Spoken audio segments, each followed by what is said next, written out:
Uma boa noite com a graça e a paz do nosso Senhor e Salvador Jesus Cristo. É com muito amor no coração, respeito por você, que tem sempre nos acompanhado em nossas transmissões, que eu, pastor Isaías, fundador do Ministério Comunidade Evangélica Manancial de Bênçãos, entro na sua casa, na sua empresa, com a permissão do Divino Espírito Santo, com mais um momento de fé. Meus queridos, eu quero agradecer muito a Deus, pela sua vida, e pedir a Deus que Deus te dê uma noite muito abençoada em nome de Jesus. Que Deus possa trazer paz e alegria ao teu coração. E mais do que tudo, eu quero convidar você para você estar conosco amanhã. Amanhã, quarta-feira, na nossa igreja, na rua Vitar Maria de Oliveira, número 310, bairro Progresso. Bem ao lado da Mercearia Crescente, temos ali o culto da Sagrada Família amanhã. E também no bairro Bandeirantes também, na rua Sabino Francisco de Barros, 1122, ali se encontra também o diácono Alain, na congregação da comunidade evangélica Manancial de Bênçãos, com o culto também da família às 19h30, também. São dois endereços para que você possa chegar com tranquilidade e ser ali abençoado por Deus. Eu quero agradecer os irmãos que estiveram hoje, no círculo de oração. Teve um número lá expressivo de pessoas hoje orando a Deus, pessoas novas. Eu agradeço muito a Deus por tudo que Deus tem feito ali em nossa vida e na vida de tantas pessoas que têm entregado seus caminhos para Deus, têm acreditado ali no mover de Deus, amém? Porque contra fatos não há argumento, não é mesmo? Pois bem, meus queridos, o Espírito Santo, desde que eu cheguei da rádio hoje, o Espírito Santo começou a bradar em meu coração e me prendeu numa palavra, uma palavra muito conhecida, mas uma palavra maravilhosa, Aliás, a Bíblia Sagrada ela tem que ser um livro conhecido nosso, um livro da nossa intimidade, porque o livro do crente, do cristão, tem que ser a Bíblia, A gente tem que se alimentar dela e fazer valer a sua palavra.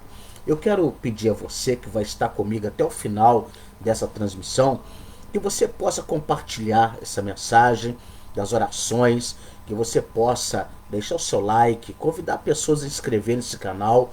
Vamos crescer junto e mais que tudo compartilhe a palavra, porque Deus tem feito uma obra grande na vida de tanta gente através dessas ministrações. Pois bem, a palavra de Deus ela está registrada no livro de Gênesis, capítulo de número 39, que fala sobre José na casa de Potifar. A palavra de Deus ela diz assim: e José foi levado ao Egito, e Potifar, eunuco de Faraó, capitão da guarda, varão egípcio, comprou da mão dos ismaelitas, que o tinham levado lá.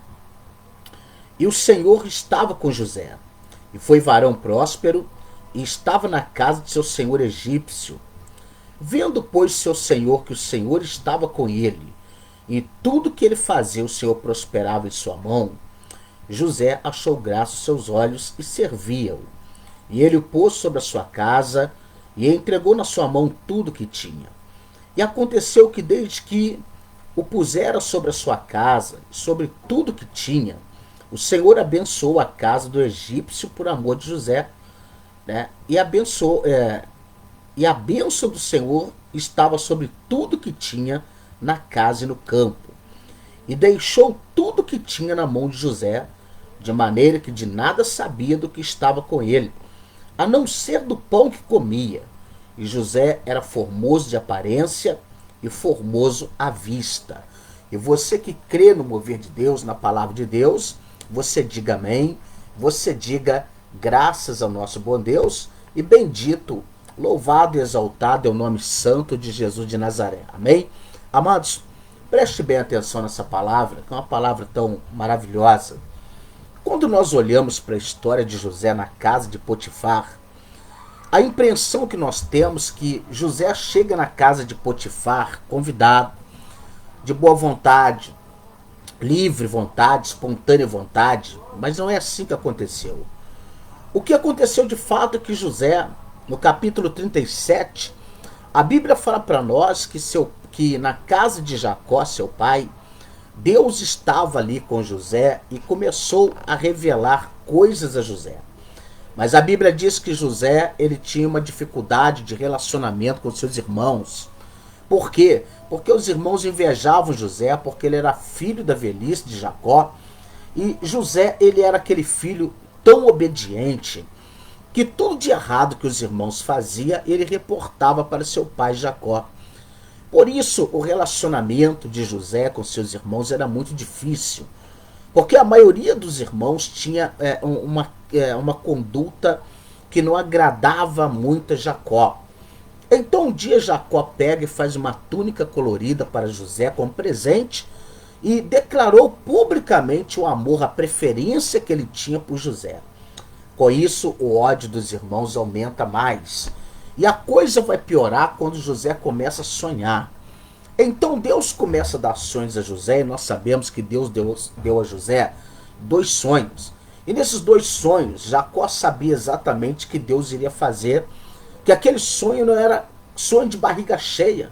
Aquilo era promessa de Deus na vida daquele jovem de 17 anos.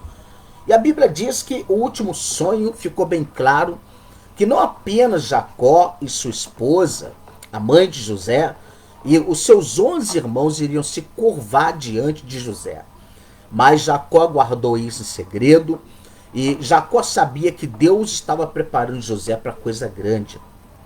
Só que num daqueles dias, Jacó manda José ver aonde é que estão os seus irmãos.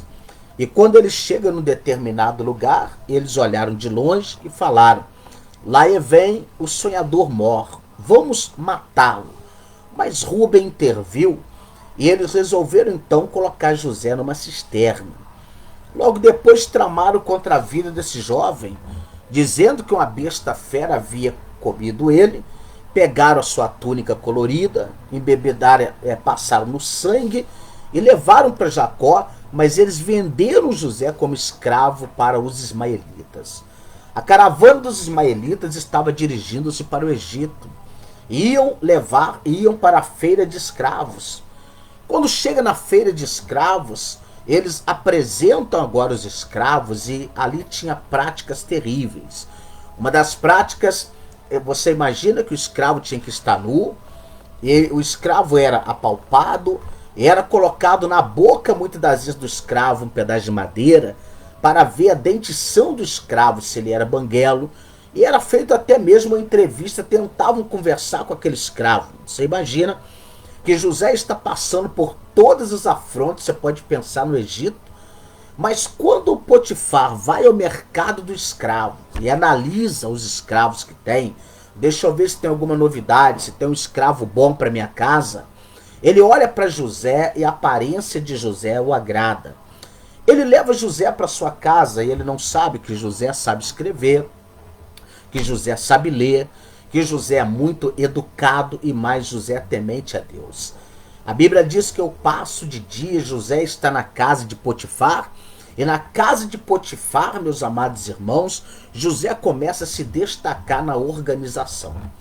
Até que Potifar olha e diz: eu vou colocar esse rapaz como chefe dos meus escravos.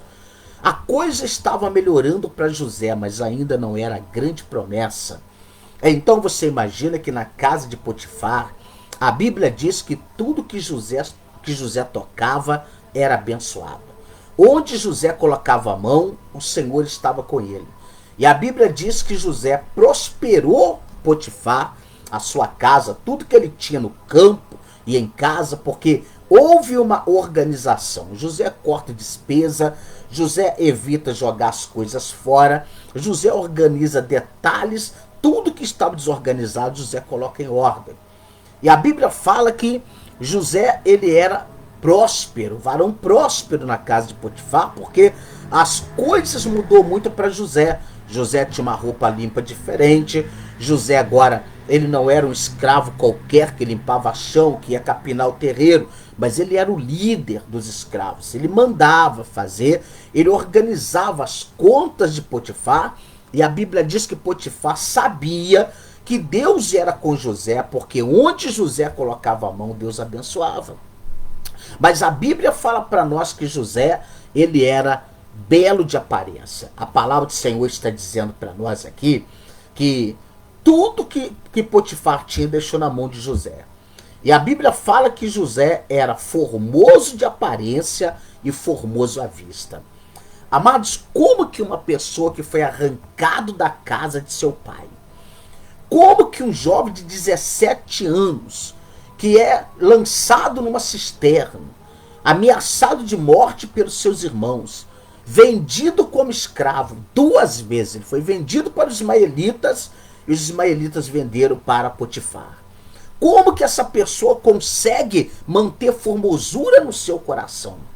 Mas a Bíblia diz que depois de tudo que José passou na casa de Potifar, a beleza de José que ela se excedia, a beleza de José que ficava estampada, atraiu os olhares da mulher de Potifar. Potifar quase que não ficava em casa. Aquela mulher um dia trama para poder ter uma relação sexual com José. Mas a Bíblia diz que José, ele não aceitou, ele disse: eu não posso pecar contra o meu Deus e nem mesmo contra o meu Senhor, que é o marido dessa mulher. Você imagina que José, ele é temente a Deus, ele não apenas é temente, mas ele tem propósito. Ele sabia que a vida dele na casa de Potifar estava confortável, mas não era a grande promessa, não era a grande bênção. Amados, tem horas que Deus mostra para pessoas, toda pessoa que Deus levanta, que Deus tira do mundo, que Deus tira do monturo do lixo e traz para sua casa, essa pessoa, ela está marcada por promessas extraordinárias para crescer muito. Mas a gente pergunta por que nós não vemos tantos homens de Deus, tantas mulheres de Deus crescer, prosperar? Por que nós estamos vendo tantas pessoas amarguradas, tristes na vida hoje? Amados, só tem uma resposta. Quantas das vezes uma pessoa começa uma caminhada muito bem, mas logo depois essa pessoa vai fazer o quê? Essa pessoa, ela vai pegar os paliativos, ela vai acabar se intrometendo, trazendo para a sua vida coisas que não pode edificar. O diabo, ele tem uma especialidade, ele tem uma estratégia. Toda pessoa que Deus levanta, geralmente no meio do caminho, ele vai colocar os seus banquetes. E às vezes a pessoa esquece que Deus pode dar para ele o melhor, que Deus tem o melhor, mas a pessoa acaba pegando, entrando, comendo das oferendas de Satanás, e esquece de que Deus tem coisas melhores para ele. Ah, meus amados, quantas pessoas começaram muito bem, o Senhor mostrou grandiosas bênçãos para a vida dessa pessoa, e essa pessoa então no meio do caminho, ela acabou sendo enganada por Satanás. O diabo lhe mostrou coisas, o diabo lhe apresentou coisas, e essa pessoa transgrediu a lei de Deus e ela deixou de crescer. Mas José, ele rejeita por quê? Porque José, ele tem propósito. Porque José, ele acredita nas promessas. Porque José, ele era temente a Deus, e toda pessoa temente a Deus, ele não vai pecar contra o Senhor, contra os seus mandamentos. Ele vai se policiar, ele vai vigiar para ele ter uma vida abençoada. Mas o que me chama a atenção, que no meio de toda a tribulação que José passou, José estava com o seu semblante formoso, de aparência também. Tanto físico, como a sua aparência, né? O seu semblante no rosto, não era o semblante de uma pessoa que vinha de lutas, que vinha de provações. Porque hoje é muito comum você ver uma pessoa que ela começa a passar por provações, ela endurece o seu coração, ela amargura seu coração, ela endurece o seu rosto, ela torna uma pessoa amarga e ela mostra isso no seu rosto e nas suas palavras. Agora José não, José está crendo no Senhor. José está crendo no agir de Deus. José está crendo no mover de Deus, e por causa disso Deus estava com ele e ele foi prosperando. Agora, não pensa que só porque eu sou escolhido, você é escolhido, que você está isento de algumas coisas. Não, não está isento de nada. No entanto, nós olhamos para a vida de José. Quando José começa a prosperar, a crescer, o diabo logo arma um laço para ele, mas ele sabia onde ele queria chegar. Amado, se você sabe quem é Deus na tua vida, se você sabe aonde você quer chegar, se você sabe o que Deus prometeu para você, ele não vai deixar de cumprir na tua vida. Eu quero dizer uma coisa para você: não aceita paliativos.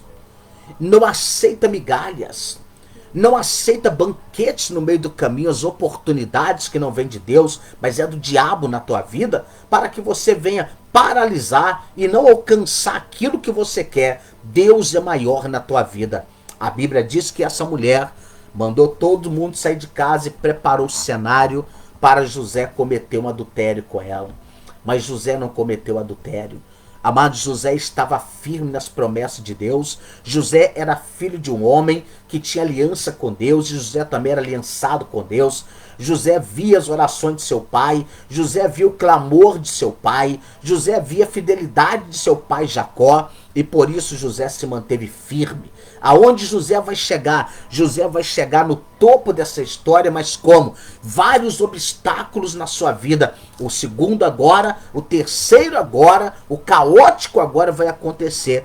Que essa mulher começa a gritar, pega a túnica de José quando José rejeita ela, e ela agora vai mentir, dizer que José havia tentado contra a sua integridade física, querendo estuprá-la. A Bíblia ela até alivia quando diz que ele vai preso, mas acha que Potifar chegou naquela casa e falou para ele: José, meu filho, vem cá, a minha esposa está te acusando disso, daquilo, vamos conversar aqui, me conte a história. Não, José apanhou, José foi preso lá no Egito, foi para o calabouço de uma prisão, né, com uma condenação de tentativa, né, de atentado ao pudor. Mas José estava ciente de uma coisa: eu sou de Deus, eu nada fiz, eu estou esperando a minha promessa acontecer. Amados, o carcereiro ficou tão empolgado com José que ele disse: José, eu não sei, mas tem uma coisa boa em você. Eu quero pedir a você, José, me ajuda a organizar essa cadeia. E José agora, ele vai se tornar um agente penitenciário, um médico ali dentro, porque José tinha conhecimento e José, ele era amigo. E nós sabemos que ali naquela prisão José orou para pessoas foi curada, e muitas das vezes questionado, dizendo: José, aonde é que está teu Deus? Teu Deus te abandonou. E ele disse: não me abandonou, a minha bênção vai chegar, a promessa vai se cumprir. E como se cumpriu na vida dele, porque José, ele interpreta dois sonhos naquela prisão: o sonho do padeiro mor e o sonho do copeiro mor. Acontece que o padeiro é enforcado, segundo a revelação que José expôs ali para aqueles homens, e o copeiro foi restituído. Mas José disse para o copeiro: copeiro, quando você estiver diante de Faraó, interceda por mim. O copeiro era um homem que tinha uma grande responsabilidade. Aquele copeiro poderia dizer: Faraó, tem um homem na prisão que é muito bom, foi preso injustamente, coloque ele para me ajudar na cozinha. José, ele ia sair da cadeia para ser o quê? Lavador de prato na cozinha, lavador de chão na cozinha para o copeiro, para ajudar a limpar a adega de Faraó. Amado, quando que os seus 11 irmãos iriam se curvar diante dele? Não, jamais, porque Jacó era um patriarca, meus amados. Então ali naquela prisão José foi esquecido 2 anos e meio, mas no final de 2 anos e meio o Senhor diz: eu vou colocar o meu projeto agora para funcionar, porque ninguém pode parar os projetos de Deus, ninguém pode parar o ungido do Senhor. Meus amados, naquele momento o Senhor então coloca pesadelo na cabeça de Faraó, de algo que iria acontecer no Egito, uma escassez que iria durar 7 anos, e uma prosperidade primeiro que ia durar 7 anos. E aí o Senhor monta para Faraó uma parábola, uma prosopopeia, mostra para ele uma visão em sonhos que ele não entende e nenhum mago do Egito pôde revelar. Então o copeiro lembrou: olha, Faraó, tem um homem na prisão que ele tem o espírito dos deuses do céu. Ele sabe interpretar. Ele interpretou a minha revelação, meu sonho, e do padeiro. Do jeito que ele falou, aconteceu. E Faraó diz: manda trazer esse homem. Quando José chega perto de Faraó e relata para ele qual era o sonho de Faraó, Faraó diz assim: onde acharíamos no Egito um homem tão sábio e entendido quanto este? A partir de hoje, este homem será o segundo homem mais importante do Egito. José, eu sou maior do que você apenas no trono. Onde você pisar, o meu povo vai pisar junto com você. Meus amados, José, ele foi exaltado. No Egito, José casou. José teve seus 2 filhos, Efraim e Manassés. A sua família desceu no Egito e todos se curvaram diante dele, porque Deus, quando promete, ele cumpre. Deus, quando escolhe, ele capacita. Deus, quando ele levanta um homem, ele diz: fica-te em pé, que eu quero falar contigo. E Deus não joga a conversa fora. Deus é um Deus que opera sinais, maravilhas na nossa vida. E José, ele foi muito abençoado e chegou aonde? No topo. Porque muitas das vezes você não sabe. Deus às vezes tira você de um determinado lugar e coloca num outro lugar. Porque ele tem um projeto para desenvolver através da sua vida. Talvez agora, nesse momento, você está passando por uma crise, por uma luta, e você está dizendo: eu não sei por que eu estou passando por isso. Eu não sei por que essa provação agora, mas eu quero dizer para você que no final é a vontade de Deus que vai prevalecer na tua vida. Creia, porque se Deus é com você, ninguém pode ser contra você.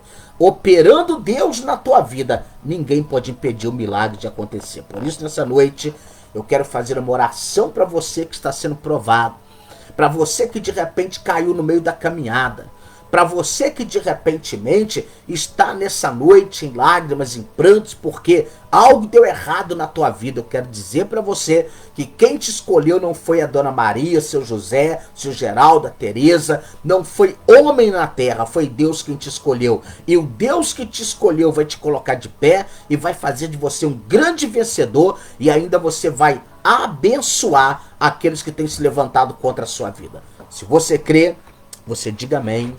Você diga graças a Deus. Amados, eu quero orar por você. Eu quero orar pela sua família. Eu quero orar por essa noite e pedir a você: deita no teu travesseiro hoje e entenda uma coisa. Se Deus é por mim, não tem demônio nessa terra que será contra mim. Se Deus é o meu advogado, é meu juiz, não tem acusador que pode manchar o meu caráter, a minha fé e me paralisar. Eu vou chegar aonde Deus quer. Coloca isso no teu coração. Você está marcado para vencer batalhas. Você está marcado para vencer pelejas.